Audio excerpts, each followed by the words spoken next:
पूरी दुनिया दो विरोधी ध्रुवों में बटी हो, तब भारत को एक ऐसे देश के रूप में देखा जा रहा है जो दृढ़ता के साथ मानवता की बात कर सकता है। हमारे देश में दशकों तक कुछ राजनीतिक दलों ने सिर्फ वोट बैंक की राजनीति की। कुछ लोगों को ही वायदे करो, ज्यादातर लोगों को तरसा कर रखो।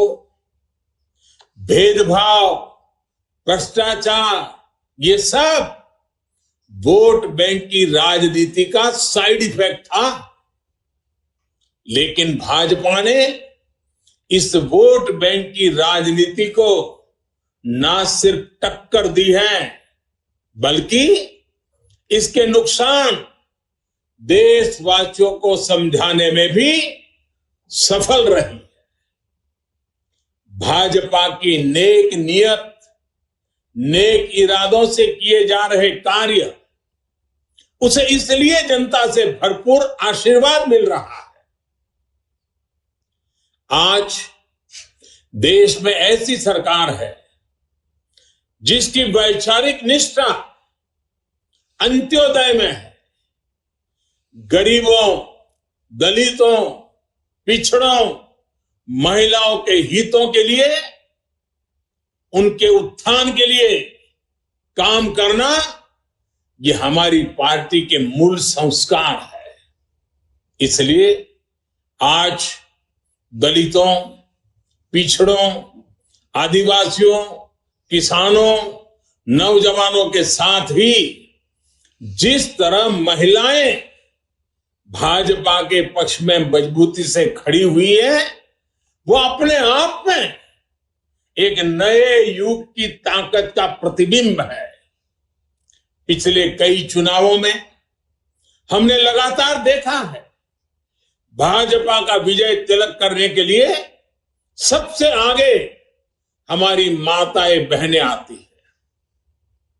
ये केवल एक चुनावी घटना भर नहीं है, एक ऐसा सामाजिक और राष्ट्रीय जागरण है जिसका इतिहास में विश्लेषण किया जाएगा। देश ने महिलाओं को नए अधिकार दिए, सुशासन और कड़े कानूनों से उनमें सुरक्षा का भाव पैदा किया। महिलाओं के स्वास्थ्य की चिंता से लेकर उनकी रसोई की चिंता, गैस, बिजली, राशन की चिंता, इनके जरिए देश ने उनका जीवन बदला है। आज देश की नारी शक्ति के भीतर जो आत्मविश्वास पैदा हुआ है, आर्थिक फैसलों में उनकी जो सहभागिता बढ़ी है, वो भारत के भविष्य को दिशा दे रही है। देश के विकास में महिलाओं की भागीदारी बढ़े, उनकी सक्रियता बढ़े, ये विश्वास बढ़े, ये हमारा बहुत बड़ा दायित्व है। साथियों, हमारे लिए राजनीति और राष्ट्रनीति साथ साथ चलते हैं। हम राष्ट्रनीति से राजनीति को अलग कर करके चलने वाले लोग नहीं हैं, लेकिन ये भी सच्चाई है कि अभी भी देश में दो तरह की राजनीति चल रही है। एक राजनीति है परिवार भक्ति की और दूसरी है राष्ट्र भक्ति की। केंद्रीय स्तर पर अलग अलग राज्यों में हमारे यहां कुछ राजनीतिक दल है जो सिर्फ और सिर्फ अपने अपने परिवार के हितों के लिए काम करते हैं। परिवारवादी सरकारों में परिवार के सदस्यों का स्थानीय निकाय से लेकर संसद तक में दबदबा रहता है। ये लोग भले ही अलग अलग राज्यों में हो, लेकिन परिवारवाद के तार से जुड़े रहते हैं।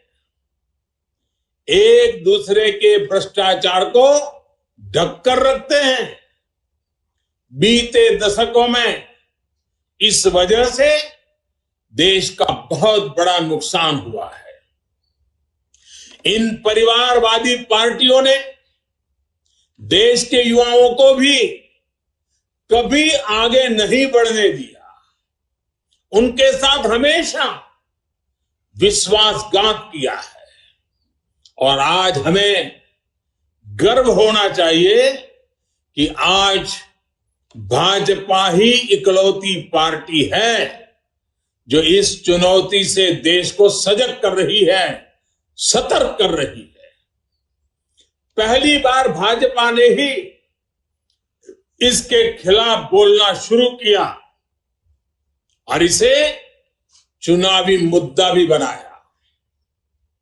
मुझे इस बात का संतोष है कि देश के लोग, देश के युवा अब धीरे धीरे ये समझने लगे हैं कि किस तरह परिवारवादी पार्टियां लोकतंत्र की सबसे बड़ी दुश्मन है। साथियों, लोकतंत्र के साथ खिलवाड़ करने वाली ये पार्टियां संविधान और संवैधानिक व्यवस्थाओं को भी कुछ नहीं समझती।